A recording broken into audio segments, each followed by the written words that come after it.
Mobile का light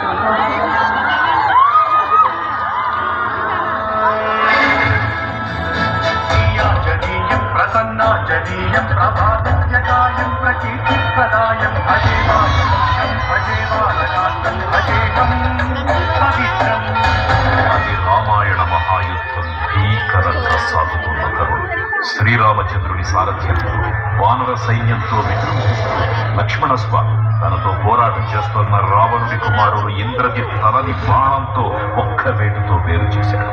Indrajit మరణవార్త విన్న రావణుడు ఆవేశంతో ఊగిపోయాడు. ప్రతీకారం కోసం పాతాళ లోకాధిపతి తన సోదరుడు అయినటువంటి మహిరావణుడి సహకారం కోరాడు.